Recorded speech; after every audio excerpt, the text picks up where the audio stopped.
Hello সবাইকে। গ্রীষ্মের গরমে সবার কি অবস্থা অবশ্যই জানাতে ভুলবেন না। সকাল সকাল বাবার বাড়িতে আসার পর থেকে স্নানটা হয়ে যায়, সকালবেলাটা একটু ফ্রেশ লাগে। তারপর যখনই দুপুর ঘনিয়ে আসে তখনই আবার সূর্যি মামার প্রচণ্ড তাপে শরীরটা যেন ঝলসে যায়। ঘরে লাচ্ছা সেমাই ছিল, মাকে সকালবেলা বললাম শুধু সেমাই রান্না করতে। মা বলেছিল রুটি বানাতে সাথে, কিন্তু গরমের মধ্যে রুটিটা কেন জানি খেতে মন চাইলো না। তারপর মায়ের সাথে দুপুরবেলার আয়োজনটায় একটু হেল্প করে দিলাম।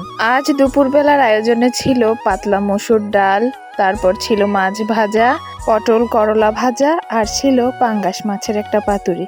গরমকালে এই তরকারিগুলো আমাদের পেটকে ঠান্ডা রাখতে সাহায্য করে। মশলাযুক্ত খাবার অ্যাভয়েড করাটাই শ্রেয়। এইদিকে রুদ্রিকের বাবা দুপুরবেলা আজকে 2 দিন শরবত বানিয়ে সবাইকে খাওয়াচ্ছে। এইদিকে রুদ্রিক কিন্তু দুপুরবেলা এই শরবতটা খেতে খুবই পছন্দ করছে। আমি শরবত বাদেও প্রচুর পরিমাণে জল খাচ্ছি, কেন জানি না কতক্ষণ পর পর আমার শুধু জল পিপাসা পেয়ে যাচ্ছে। তারপর এদিকে পাঙ্গাস মাছের পাতুরিটা আমিই করলাম। আমার মা কিন্তু পাঙ্গাস মাছ খায় না, তাই আমিই করলাম পাতুরিটি।